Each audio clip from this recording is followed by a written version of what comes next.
Download our complimentary guidebooks, checklists, and other useful financial resources at savantwealth.com/guides. Thank you so much for joining us.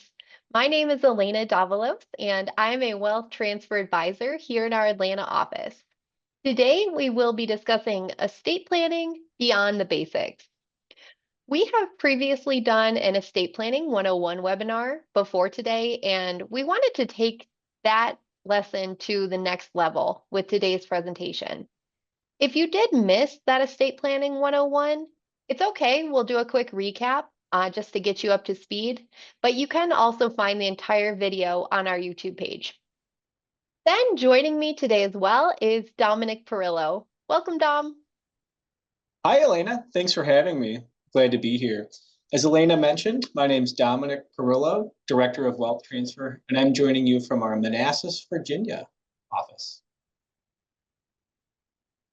Thanks, Dom. We're excited to have you here and to talk about this exciting topic. What we're going to be looking at is, like I mentioned, before we dive into any new topics, we will do that brief recap of Estate Planning 101 just to familiarize or refamiliarize y'all with the basic concepts of estate planning.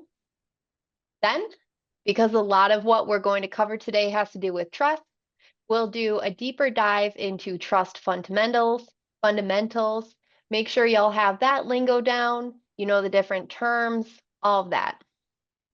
Then we'll talk about the different goals of advanced estate planning, both from a tax planning and asset protection standpoint, before we look into lifetime gifting and finish out with trust maintenance.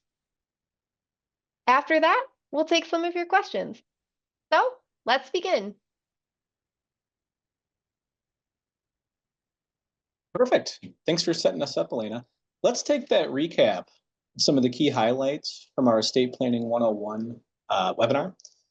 And when Alaina and I were putting together this program, we got a lot of really good feedback on the 101 presentation. It was a general overview of the key things you need to know when you're creating your own estate plan or things to keep in mind when making updates. So we're going to cover a couple of those key concepts. But remember, today's focus is estate planning beyond the basics. So Alaina and I are going to go into a lot more depth when it comes to distribution planning. So let's start out just by refreshing everybody's memory on what estate planning is and why it's important.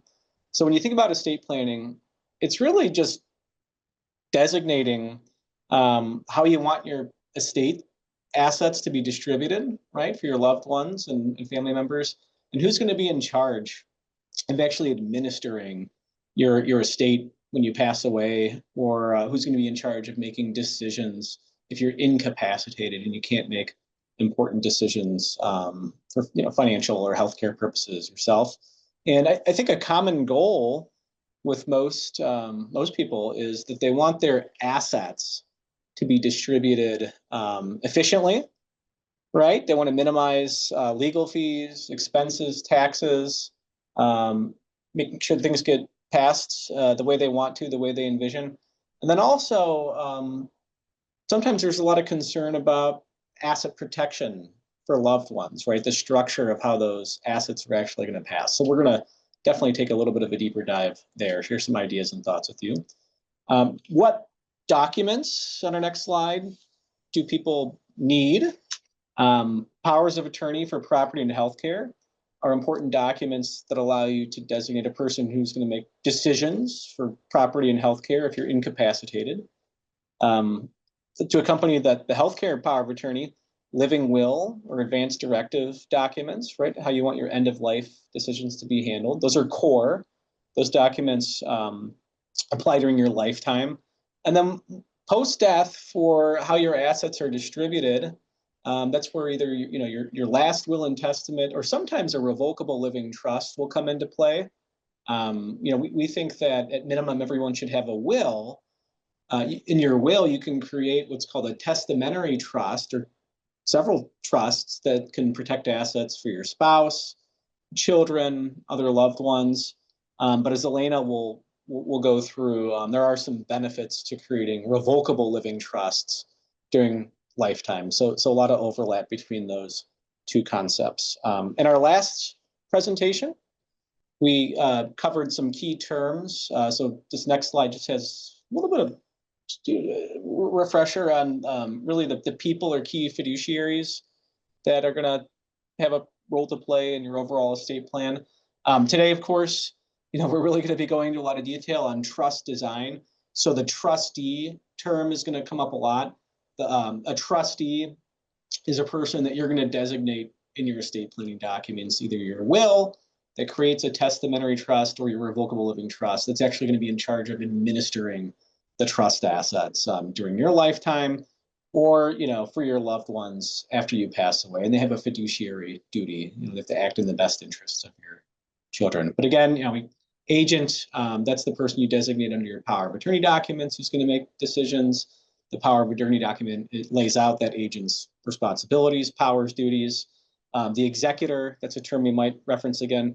The executor is the fiduciary or personal representative that you name in your will that will oversee the probate of your probate assets. And then guardian and conservator, those are other terms that apply typically when you don't have powers of attorney documents in place. They're court-appointed individuals that will make either healthcare or financial decisions for you. Of course, important to nominate a guardian for minor children in your wills if you have minor children. And then next slide. This is a good recap. You mentioned power of attorney documents. These are documents, again, that allow you to nominate an agent who can act on your behalf if you're unable to do so. A couple quick tips up on the screen there. Again, we went into a lot of depth in our 101 program, but when you have a well-designed estate plan, power of attorney documents are a must-have. We encourage clients to talk to their attorney about using statutory forms. Every state has power of attorney statutes that authorize the creation of these documents. And sometimes there's prescribed language that banks or healthcare institutions are familiar with and comfortable with. And then, that one in bold there, power of attorney for property, digital asset authority, digital asset planning is a very important and contemporary topic because everybody has an online presence, big or small, email address, social media accounts, Amazon accounts, those sorts of things. So it can be important to give your fiduciaries powers to manage those assets. And then, of course, the healthcare power of attorney, that agent's going to be making healthcare decisions. Once you get your documents updated or at least reviewed, it's important to share that healthcare power of attorney with your physicians or healthcare providers is a big tip. Sometimes people forget that basic step. On the next slide, right, and again, these documents apply during your lifetime. When you pass away, your agent's authority extinguishes, and then your estate is administered by either your executor or trustee. So here, just an overview of last wills and testaments. Everybody has at least heard that term before, my last will. That's the document that, again, you appoint your executor or personal representative. That person is in charge of administering your probate estate. Probate is the court supervised process of proving your will, providing notices to your creditors, beneficiaries that you've passed on to, and it can either be coordinated with a revocable living trust via a pour-over provision, or can even create what's called testamentary trusts. And Alaina, on the next set of slides, is going to get into some fundamentals on trust concepts and designs. So hopefully that gives everybody a little bit of a recap of what we did cover. And Alaina, if you could introduce everybody to trust fundamentals. Yeah, for sure. Thanks, Dom. That was a great recap. If, again, anyone is interested in viewing that original webinar and didn't receive it before, please leave a comment in the Q&A and we can get a link over to you. So now, trust fundamentals. So to begin, what is a trust? The American Bar Association defines a trust as a fiduciary relationship where one party, called the grantor, transfers ownership of property or assets to another party, called the trustee, for the benefit of a third party, called the beneficiary. The trustee then has a legal duty to manage the assets according to the grantor's instructions for the benefit of the beneficiary. So that is a mouthful. Pretty much what this means is that the trustee is holding the grantor's property for the benefit of the beneficiary. The trustee has the legal ownership over the property. It's the trustee that opens the trust bank account. The trustee applies for the trust EIN, which is like the trust social security number. The trustee decides which assets to invest in or which real estate to own. The trustee decides when to sell.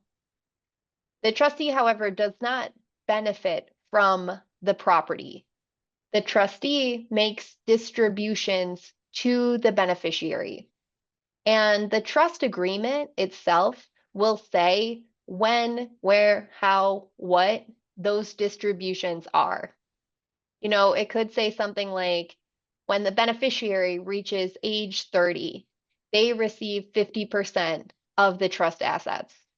When the beneficiary then reaches age 35, they get the full trust balance outright. During those interim years, the trustee can make distributions to the beneficiary for any reason. The terms of the trust will stipulate when and how much of the trust can be distributed. So these are the big terms that I want you to remember today and that Dom and I are going to refer to throughout today's presentation. The grantor is the person who creates the trust. There's usually only one, maybe two grantors if it's a married couple, but usually you'll only see one. If you do have two grantors, that's typically called a joint trust. The trustee, as we just discussed, and that person can be an individual or a corporate trustee. There are professional companies out there who will, for a fee and under certain terms, agree to act as trustee of a trust. And generally, the trustee is responsible for trust management, including how assets are invested, purchased, sold, things like that, making distributions to the beneficiary, filing trust tax returns, and generally adhering to the terms of the trust. There may be one trustee, then a successor named. That's pretty common. There may also be co-trustees, meaning two or more people are playing in this role. The trust usually will also say if there are two or more trustees, whether those people can act independently of each other or whether they're required to act jointly. Now, you've also got the beneficiary. There are two types of beneficiaries. The first is the current beneficiary. This can be one person or a group of people, but it's who is entitled to receive the benefit of the trust fund. For example, the trust could say, trustee, you can make distributions to any of my children for their education, including college and postgrad. My children are the current beneficiaries.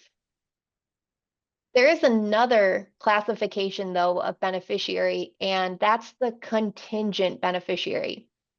The contingent beneficiary kicks in if the current beneficiary or beneficiaries die. Just because a beneficiary dies does not mean a trust dies. Let me repeat that. Just because a beneficiary dies does not mean a trust dies. The same applies to a trustee. Just because something happens to the trustee does not mean that the trust automatically goes away. Trusts are typically structured with a series of if this happens, then X, or if that happens, then Y. So the contingent beneficiary is who kicks in if the current beneficiary is no longer with us. For example, my trust may say, trustee, you can make distributions to my son for his education. If my son is no longer living, then you can make distributions to my grandchildren. My grandchildren are then the contingent beneficiaries. If my son is no longer around, then my grandchildren become the beneficiaries. The distribution to further beneficiaries is usually either made per stirpes or per capita. Per stirpes comes from Latin and means by branch. So let's say that you have 3 children. One of them predeceases you, leaving 2 grandchildren. With a per stirpes distribution, 1/3 would go to child 1, 1/3 would go to child 2, and 1/3 would be split between the 2 grandchildren of the child that predeceased you. Per capita, on the other hand, means by head. So in that same scenario, with a per capita distribution, child 1 would receive 1/4, child 2 would receive 1/4, and each grandchild would receive 1/4 because there's 4 heads and they all split equally. So that's another important decision. And you make that decision throughout your will, throughout a trust, throughout beneficiary designations. It's something to sort of understand as best you can. I will say, though, that most people choose a per stirpes distribution. That's definitely the most common. The other important topic is the distribution standard. So this is the what and when. What can my trustee distribute out of the trust to the beneficiary? And when can they distribute it? Trusts will usually bifurcate between what the trustee can do with the trust principal, which is what the grantor originally put into the trust, and trust income, which is what the trust has earned from that principal since it was contributed. Sometimes there's no difference. The trustee will say, okay, trustee, you can make distributions of principal and income.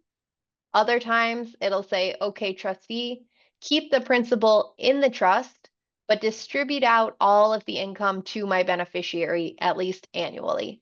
That's just an example. Distributions of principal are usually limited to the distribution standard. The most common standard, which comes from the IRS, is for the beneficiary's health, education, maintenance, and support. That's the HEM standard. I have made many a joke around the office that I have said that much, had said that so much, health, education, maintenance, and support, that it is going to be written on my own gravestone. That is how often I talk about the HEM standard. Why? Because this is what's written into the tax code. So a lot of attorneys will use it in their documents. However, that distribution standard could also be unlimited. The trust could say, hey, trustee, you can make distributions of the income and principal to my beneficiaries for any reason using your best judgment. That's also common depending on who the trustee is. The last term that you may hear us use is the power of appointment. As I mentioned, the trust will dictate what happens at a current beneficiary's death. Sometimes, though, the grantor will give that beneficiary a power of appointment to redirect the trust fund at their own death. That power of appointment could be narrow, say to only descendants of the grantors, or it could be as broad as to anyone that the beneficiary desires, including charity. The beneficiary usually has to exercise this power of appointment by notifying the trustee, either in writing or during their lifetime, or in their own estate planning documents. This can be a really big power, so make sure if you include this power of appointment in your own trust, make sure you really understand the ramifications of what you're doing. So speaking of your own trust, choosing the beneficiary and the trustee are usually going to be the biggest decisions you'll make for your trust. So make sure you spend some time thinking about those people before you sign any documents or make any transfers. Sometimes you, as the grantor of the trust, can change these people. That's possible if the trust is revocable. Sometimes, though, you can't change these people or any of the trust terms. And that's what's applicable if the trust is irrevocable.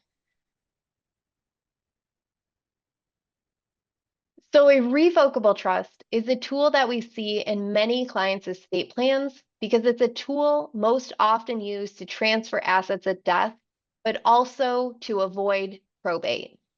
So Dom mentioned this earlier, that you may have a revocable trust as part of your basic estate plan.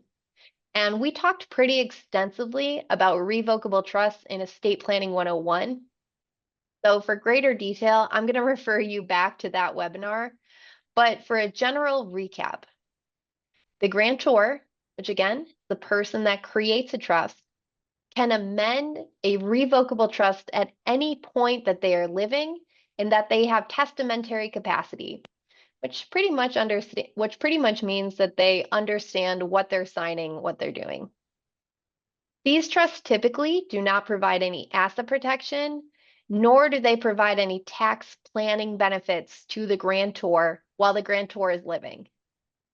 However, at the grantor's death, they typically become irrevocable, and that's when tax and asset protection goals can kick in.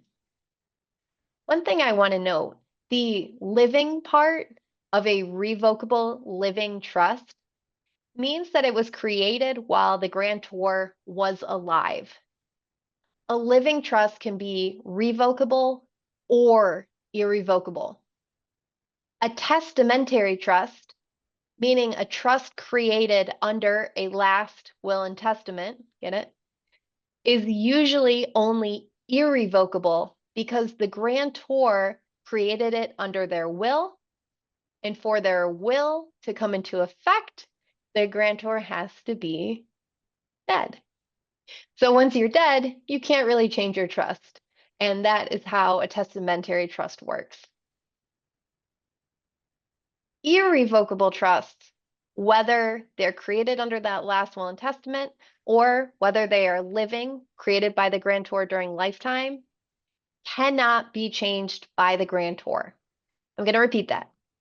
Irrevocable trusts cannot be changed by the grantor. They are irrevocable, unamendable, unchangeable. Because the grantor cannot change them, they do offer significant asset protection and tax planning opportunities. Why? Because when assets are put into an irrevocable trust that the grantor cannot change, and the grantor puts those assets into that trust, they transfer ownership to the trustee, then the grantor has made a gift. If I give you $100, that's yours. You can spend it however you want. I don't have control over that $100 anymore. However, if I give $100 to the trustee of an irrevocable trust with trust terms that I cannot change, I still no longer have any control over how that trustee spends the $100, so long as it complies with the trust terms. Transfers to irrevocable trusts are subject to gift tax laws. Pretty much anytime you transfer assets to someone other than your spouse, and that includes with trusts, you are subject to gift tax laws.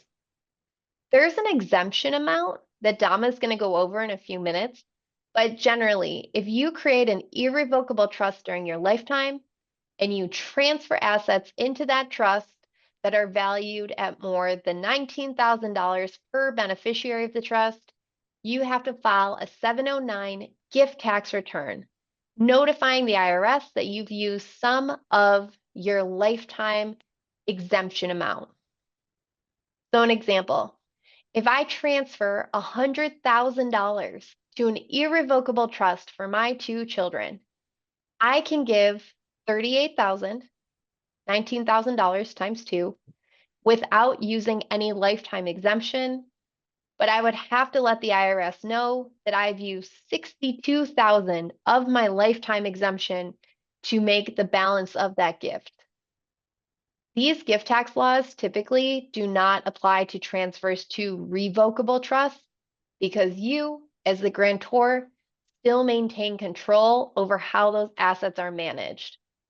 So this idea of gifting is something that we are going to hit hard on in this webinar to help y'all understand it.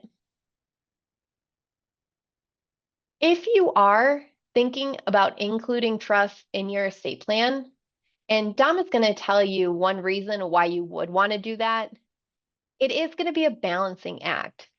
You know, when you're thinking about your goals and the types of trusts that are available to you, you'll need to consider how much control you want to retain over those trust assets.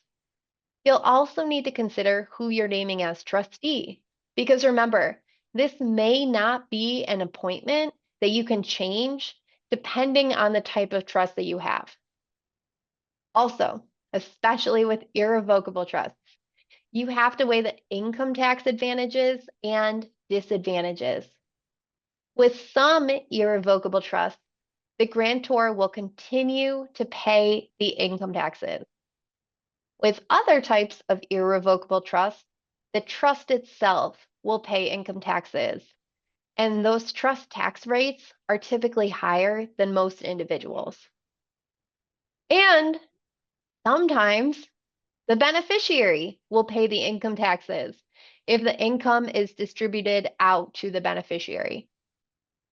Also, typically with gifts to anyone, whether it's in trust or not, that asset retains the grantor's basis and does not get a step up in basis for income tax planning purposes at the grantor's death. Meaning that if the beneficiary goes to sell the asset, they will pay income taxes on the growth between when the grantor originally purchased the asset and the time of the sale or transfer. That can be a huge income tax consideration for both the grantor and beneficiary. So a lot of balancing has to be considered. This all seems like a lot of work. Dom, can you tell us some reasons why we would consider using a trust? Absolutely. And thanks again for that overview on the difference between revocable and irrevocable trusts, Alaina. Hopefully that makes sense to all of our viewers and participants today.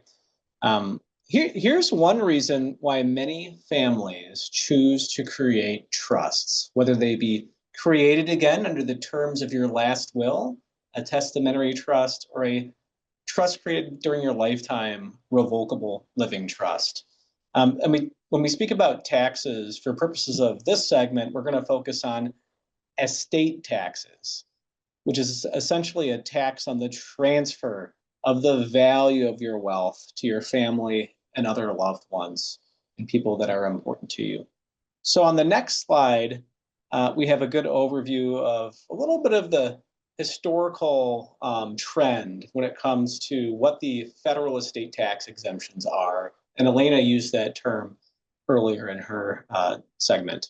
So when you actually read a trust document, a lot of the language that you see with regards to the distribution provisions is really a creature of the tax code. Because up until the early 2000s, the estate tax exemption was $600,000 per person. And a lot of the focus on trust design, at least at that point in time, was estate tax minimization for the family overall. So there was a lot of focus on creating what we refer to as credit shelter or family trusts. We're going to show you some examples in a moment of what those look like.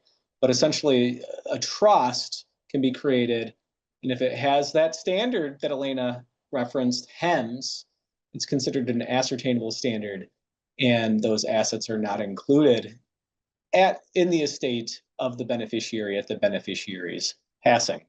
Now, fast forward to today, in 2025, we have a $13.99 million estate tax exemption at the federal level. Okay, we're talking about a federal estate tax right now per person. So that means a married couple can transfer $28 million roughly to their family and loved ones without paying any federal estate tax.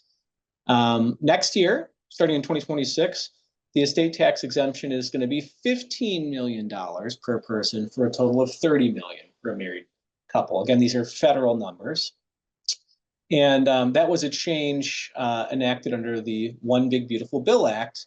You may recall that the Tax Cuts and Jobs Act was originally set to expire at the end of this year, 2025. So now, we have historically high exemption. Sounds like that exemption is going to stay in place for quite some time, because the One Big Beautiful Bill Act made the $15 million per person exemption starting next year permanent. And when we say permanent, we mean it's permanent until our friends in Congress change it. So we'll keep an eye and keep everyone informed if there are changes.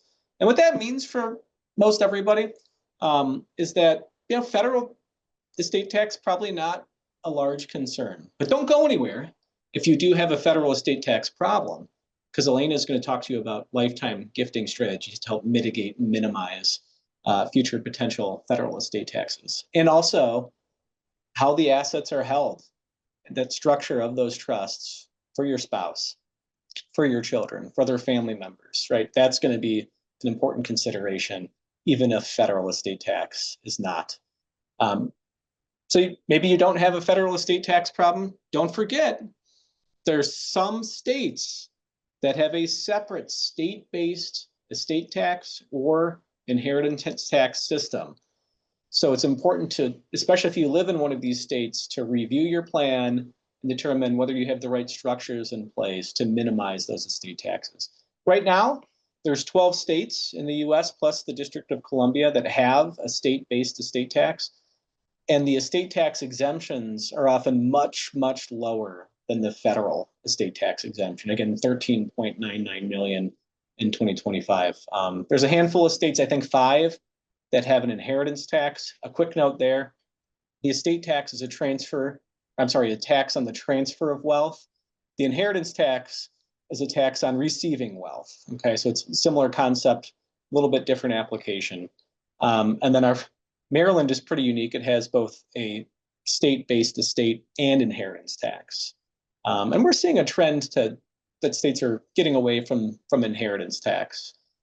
Now, in the next example, just to illustrate the importance of why estate tax planning could benefit you if you live in one of those high tax jurisdictions, we'll visit a hypothetical family in the great state of Illinois, where I'm actually born, and Savant was actually founded and headquartered in Illinois. So this is a great example. So here we got a married couple, business owners, great savers, and they've accumulated $18.8 million of assets. Again, just like we reviewed, no federal estate tax problem because they're under that $28 million combined federal estate tax exemption. And one thing that I'll add is that under the federal system, we have a concept called portability. That's going to come up a little bit later, which means that if you don't fully use your estate tax exemption at the first death, the surviving spouse can file an estate tax return, a Form 706, and elect to use the unused exemption of the first to die at their own death. So basically, they add that unused number to their number at death, and they don't lose the benefit of having the married double exemption. Some states don't have that feature. Illinois is one of those states, so it's a use it or lose it type of a window of opportunity. So back to our example. No federal estate tax, right? They're flying under that federal estate tax radar. But Illinois has a $4 million per person estate tax exemption, no portability of the exemption. So if the proper planning is not done to take advantage of that $4 million exemption at the first death, again, $18.8 million estate example, $2.1 million of Illinois estate tax. That's real money, as we say, as estate planners. Now, if that same couple would have in their estate planning documents, again, their will or their trust, done some fairly straightforward, at least I think, you might think it's complicated when you see these examples, credit shelter or family trust planning, that Illinois estate tax exposure or number goes from 2.1 million to about $1.58 million for $552,000 of estate tax savings just by utilizing the proper estate planning design with trusts, essentially. So on the next couple of slides, we'll walk through some examples to visually represent this. All right, so in our first example, we have a joint trust, very, very common, very easy. Again, Alaina mentioned that you can create a joint trust with somebody else, have co-grantors, co-trustees. And a lot of times in the most basic or simple designs, that trust just continues for the surviving grantor, typically the spouse after the first death. And the spouse retains the ability to amend and revoke, change that trust during their lifetime. And then at the second death, then the assets would be distributed to the beneficiaries, typically children, right? If there is a child or children, otherwise maybe charity, other loved ones. But under this basic estate plan design, all of the assets at the second death that the spouse has are included in his or her estate for estate tax purposes. Nothing was sheltered at the first death. Again, that's a problem in our example for our Illinois couple because that $4 million estate tax exemption is not portable. Okay, so how do you fix that potentially? On our next slide, Alaina, we introduce credit shelter or family trust planning. So instead of the trust just essentially continuing for the surviving spouse's benefit in a fully revocable or amendable manner, you can, in your trust document or your will, specify that an irrevocable trust can be established. Alaina talked about that concept. It can't be changed. And that irrevocable trust can receive a portion of your estate assets. In this example, the family trust in yellow would get funded up to $4 million. And that $4 million funding amount would not be included in the surviving spouse's estate for estate tax purposes, which then reduces the overall estate tax exposure for the family. And again, that's just something that could be put in your estate plan as a design feature. A lot of families, that create estate plans, they sign them at the attorney's office, right, Alaina? And they don't look at them, right? They collect I dust. think that's the biggest issue that we run into here in our jobs, Dom, is that we have underfunded or just completely unfunded revocable trusts. Yeah, that's another problem, right? Unfunded trusts. But maybe the trust design at the time made perfect sense, right? For your assets, your family situation. But now 15, 20 years has passed, and now you may have some estate tax exposure, whether it be state or federal based. So big takeaway here is that you really need to review the terms of your estate plan, especially if you have significant wealth, and just understand what your estate plan says. Have you optimized the structure from an estate or transfer tax planning standpoint? And then the next important focus Alaina is going to go through is really distribution planning and asset protection. That's something that should certainly be reviewed as well. Indeed, it should. Thank you, Dom, for talking about taxes. While I wish all of our clients an estate tax problem, it can certainly add a lot of complication to an estate plan. But let's switch gears and talk about my favorite topic, asset protection. So I will be solely discussing domestic asset protection strategies. This discussion does not have anything to do with, no offshore, no Cayman Islands, no New Caledonia, nothing like that. These are basic strategies that most anyone can take advantage of with a low degree of risk. And so when we start looking at trusts for asset protection, the first thing that you'll need to ask yourself and your advisors is, who are you looking to protect assets from? And the most common creditor that I do hear about from clients is the IRS. And Dom just gave you such a good recap about tax planning that I'm going to skip over that one, because the tools that Dom discussed, that is how you create significant asset protection from any estate tax exposure. The next creditor that clients worry about is an ex-spouse, so whether current or future. Remember, when we're looking at asset protection, you're not just thinking about your own creditors, but you're also thinking about your descendants as well. And there are generally two types of creditors. You've got the known and the unknown. So known creditors you can keep at bay today with those irrevocable trusts, as well as at your death for your children when you create testamentary trusts for their benefit. Unknown creditors are just that, unknown. Who knows what the future holds? Anyone can be sued for anything at any time. How well prepared you are will determine how quickly a lawsuit can be thrown out. So keep in mind, with these strategies that we're talking about, with these tools that we're looking at, this is really the goal, or this could be your goal, is to create the significant asset protection for yourself and your descendants.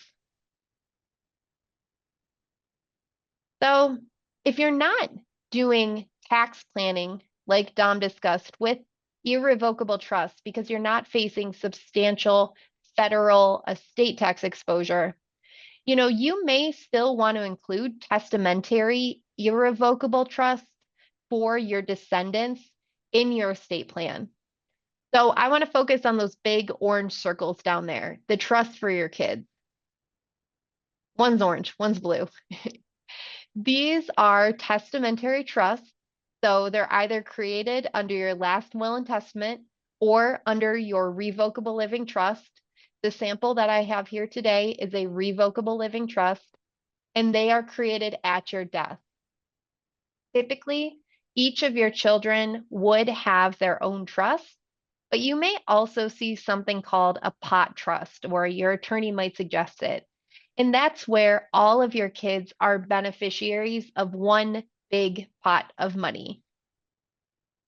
You may also have what I call distribution trusts. These are usually for younger children who have yet to reach the legal age of adulthood. And your goal is to get them to an age where they can handle a large sum of money, where they are financially mature enough to manage their inheritance. Distribution trusts are usually structured with the principal being distributed to the child in certain percentages at certain ages. Let's say 25% at age 25, 50% at age 30, and the balance at age 35. At age 35, all of the trust assets are distributed to your child outright, and the trust terminates.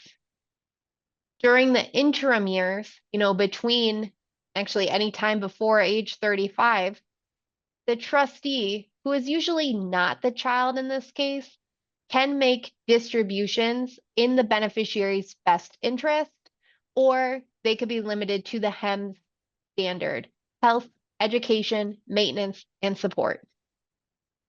For this example, though, that you see on the screen, we're going to have separate trusts. And these trusts are going to be lifetime descendants trusts. These trusts are going to cascade from one generation to the next.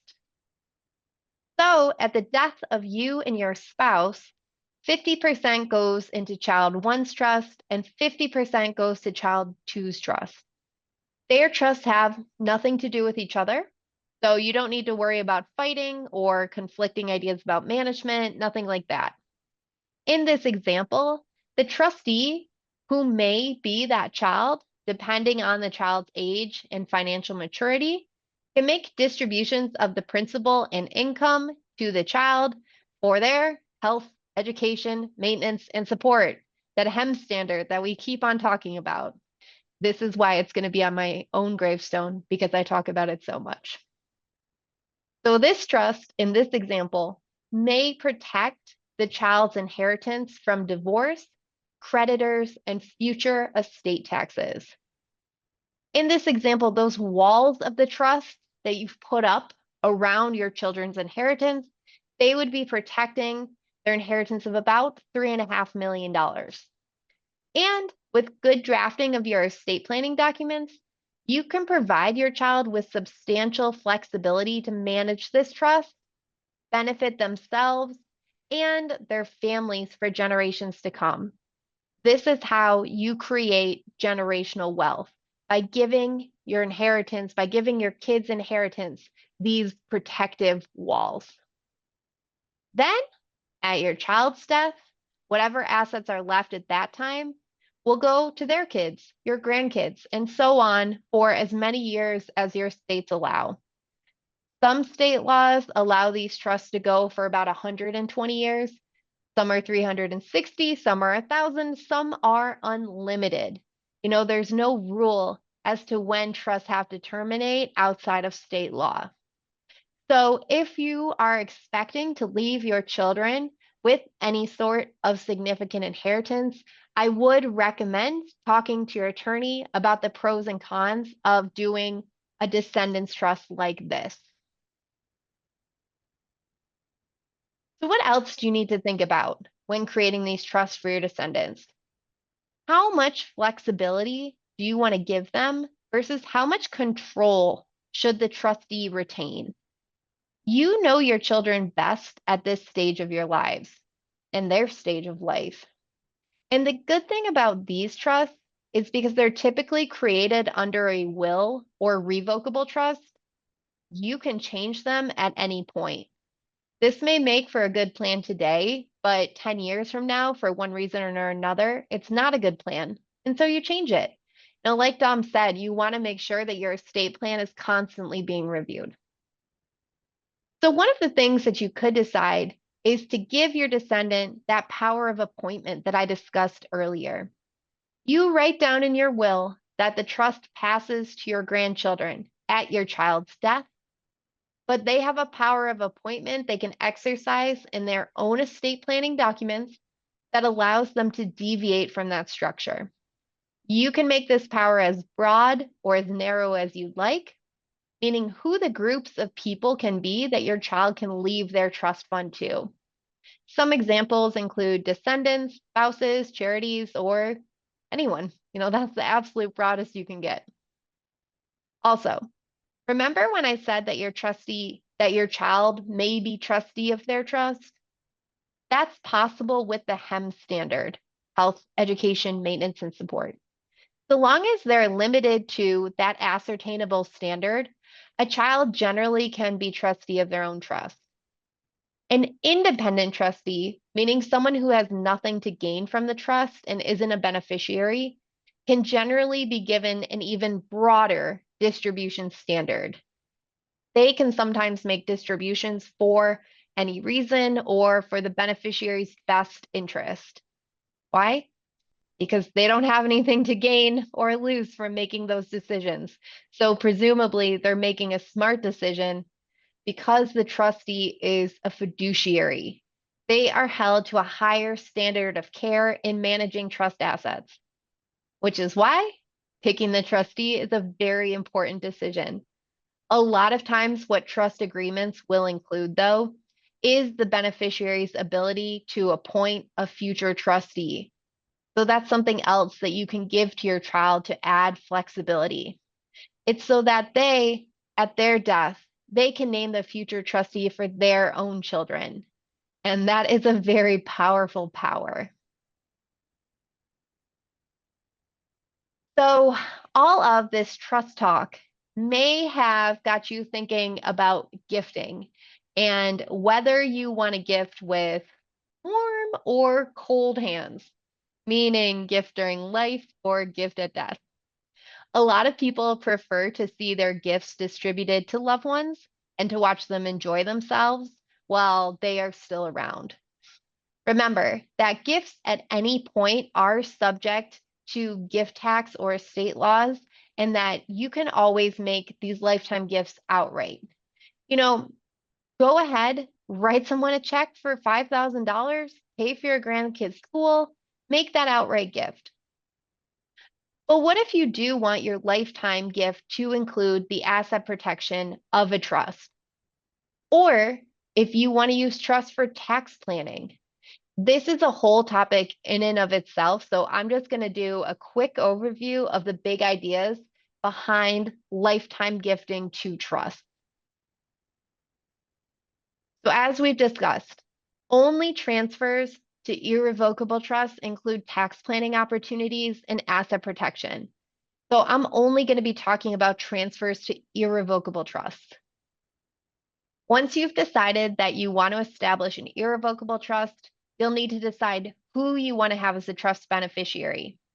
And while you can create a trust for anyone, most clients do typically create trusts for the benefit of their spouse, their kids, themselves, or charity.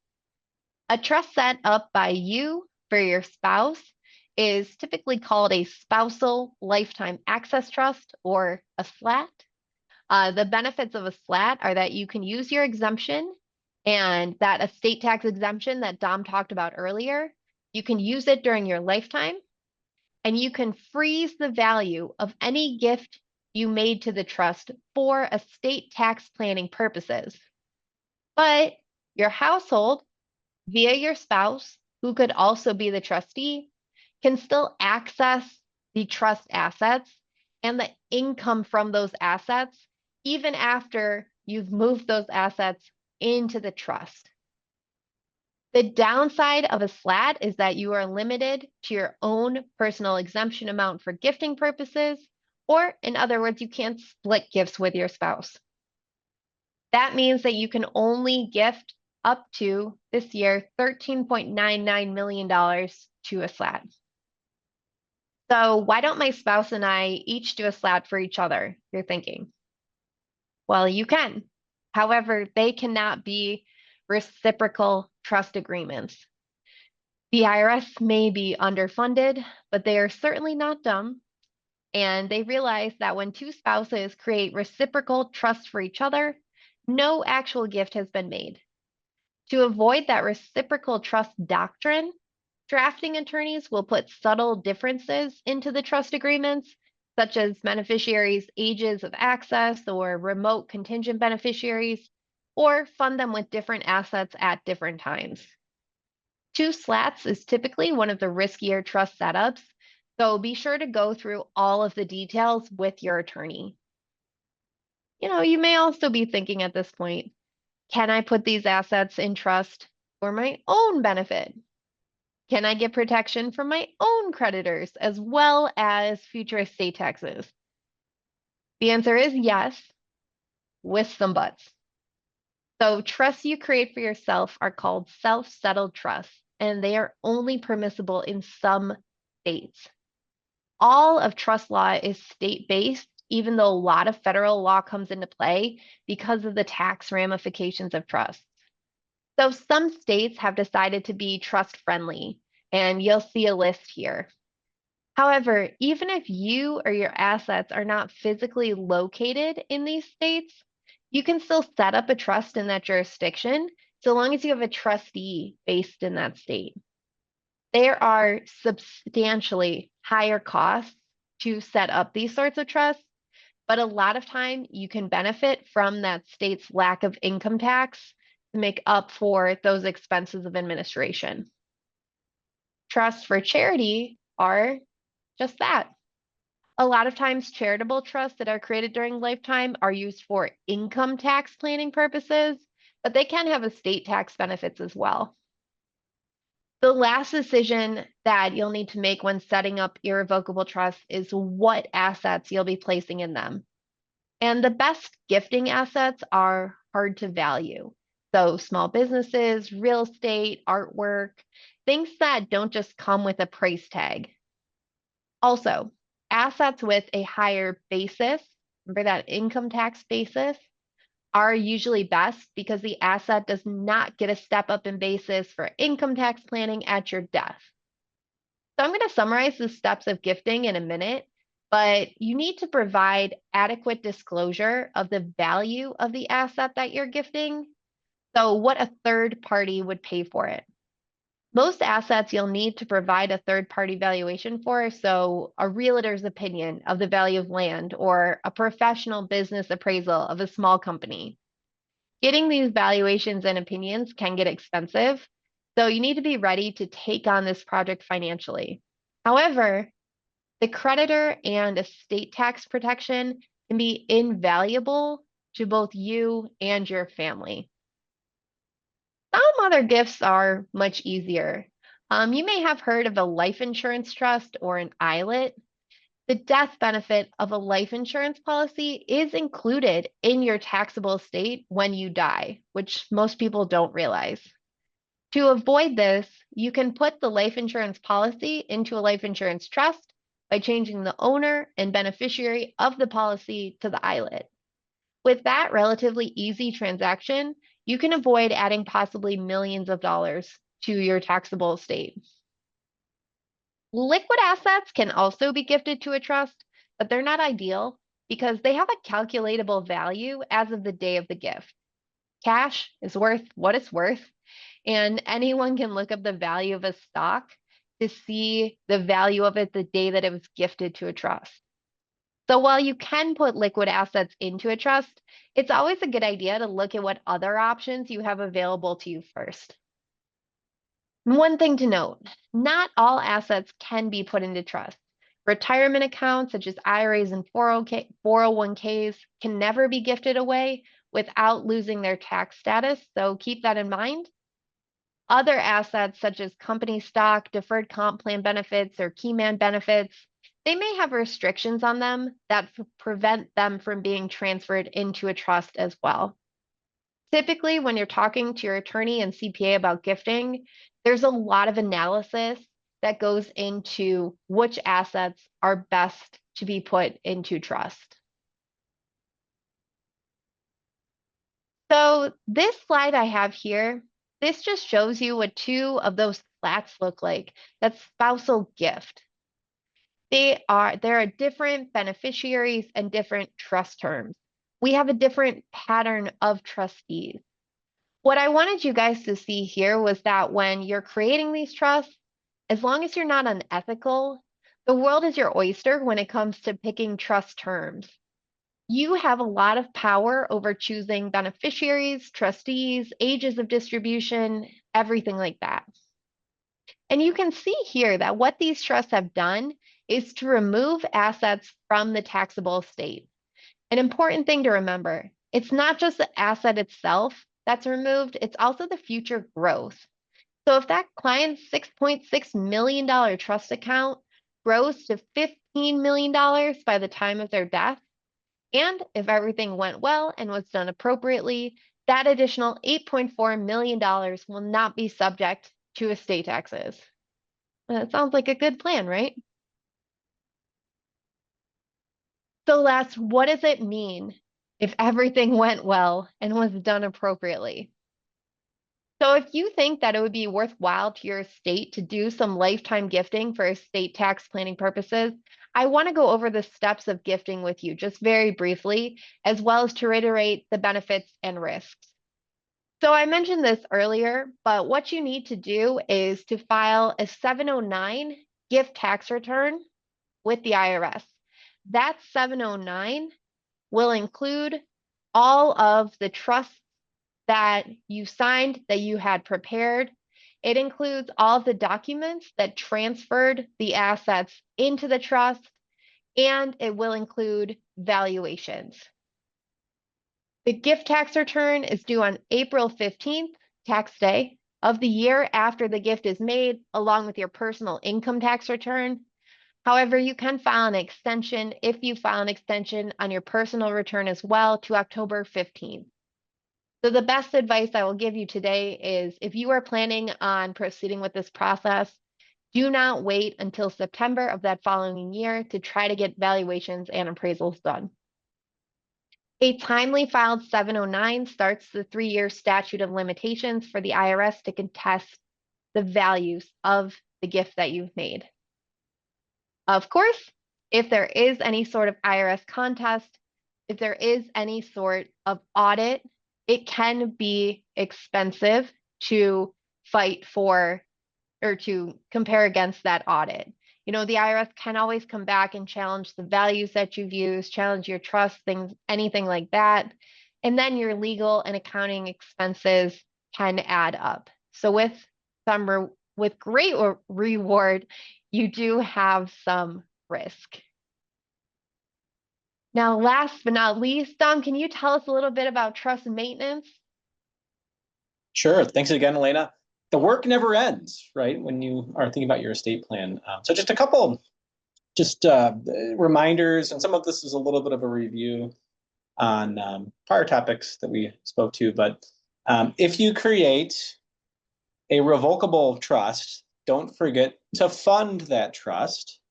On our next slide, got a couple points.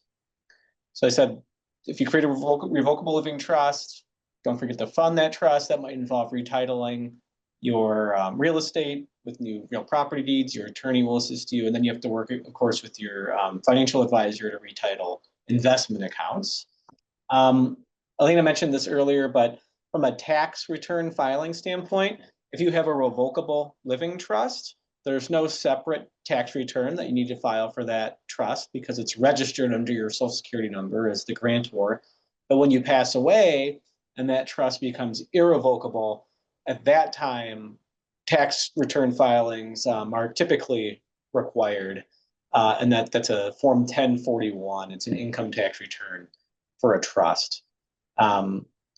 If you're serving as trustee of the trust, we spoke about how important it is to find the right person. You have a fiduciary duty to the beneficiaries of the trust, those that can receive money. So you might have to check in with the beneficiaries from time to time to make sure that they're receiving adequate benefits from the trust under the trust terms. You're going to be in charge of approving or disapproving distributions if there's requests from the beneficiaries. Again, you're in charge of filing those tax returns in your capacity as trustee. And then many states require minimum standards for information that have to be given and made available to the beneficiaries. Those are accountings. So just a couple of points there after you actually create your trust and what happens when you pass away and the trust becomes irrevocable, or if you create one of those lifetime irrevocable gift trusts. And then the last slide before we get to questions is really just a look at the forms themselves. Alaina, how do you remember the difference between a 706 and 709? The 706, go ahead. A 706, let me do a 709 is like you're above ground. Yep. And then a 706 is like you're underground. 6 feet under, that's right. The 706 is the estate tax return that gets filed after death. That's also the return that you would file as the surviving spouse for portability, even if there's no estate tax due. And then, of course, we spoke about the annual tax filings as well. The 709 is the gift tax return. And you make those gifts in excess of $19,000 currently. So thank you all so much for joining us today. We are going to go over a few questions. We won't have time for everyone's question, but you can click the link in the chat box to schedule an introductory complimentary 15-minute call to see how we can help you with your unique circumstances. And then I am going to stop my share here so y'all can see us. And Dom, I've got a couple of questions for us. Perfect. We got a bunch of great questions. Thanks again for submitting those. What do we have? Let's see. So my husband just passed away. Do I need to file an estate tax return? That's a great question. And we touched on this topic a few times in our talk today, but it depends, right? Is always the answer. What was the value of that deceased spouse's estate? Remember, if you pass away and you own more than the federal estate tax exemption, you have to file the 706. And that might not mean that estate tax is due because maybe there's assets transferring to the spouse that qualify for the marital deduction. But I would say, most of the time, surviving spouses are filing the 706, the estate tax return for portability. That's that concept we mentioned earlier where you can add the first to die's federal estate tax exemption, 13.99, to your own. You have to file the 706 to benefit from that portability election. And the due dates are a little bit different for that, Alaina. Right, Alaina said that ordinarily there's a 9-month due date for estate tax filings plus extensions.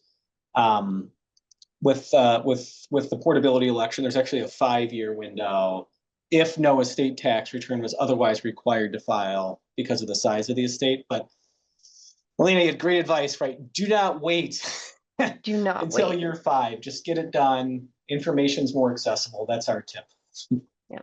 And I think just generally, anytime a loved one passes away, especially if they had any sort of significant wealth, it is always important to consult your advisors to determine if there are any necessary tax returns outside of your traditional income tax return. So make sure you're getting good advice there. Another question that we have, if I gift assets away, can I ever get them back? So that is a tricky question. If you gift assets away to an irrevocable trust for someone else's benefit, let's say your children's benefit, typically the trustee cannot make distributions to you. The beneficiary could, if they were up for it, turn around and gift you assets using their own exemption, but typically you can't demand those assets back. So if you do go down that path of irrevocable trust gifting, do make sure that you are ready to lose full control over those assets. And I Once it's over think the wall, it's gone, right? it's gone. If you ever gave me trust funds, they're gone. You're not getting them back. All right, good to know. So one last question. I'm going to toss this one over to you, Dom. I'm the beneficiary of a trust. Can I change it? All right, that is another good question. I'm assuming we're talking about an irrevocable trust with this question. Thanks for that, whoever asked that question. But as Alaina mentioned earlier when she was going through the trust fundamentals discussion, irrevocable trusts typically can't be changed, right? Once you pass away, the terms are locked in stone. There are some procedures with state law that can allow modifications of otherwise irrevocable trusts. So it's something you'd have to speak to your attorney about. And oftentimes the types of changes and the magnitude of the change is going to be limited. Okay. And again, that's based on state law. The devil is always in the details. Sometimes it's changing trustee succession, right? Administrative law, trust termination type provisions, those sorts of things. So if you are interested in modifying an otherwise irrevocable trust, get in touch with your attorney. I think that is great advice. And we are going to finish our webinar with that good word of wisdom. Thank you all so much for joining today. We hope it was educational, and we look forward to working with y'all one day. Thanks, everyone. Thanks. If you enjoyed this webinar, visit savantwealth.com/guides and download our complimentary guidebooks, checklists, and other useful financial resources.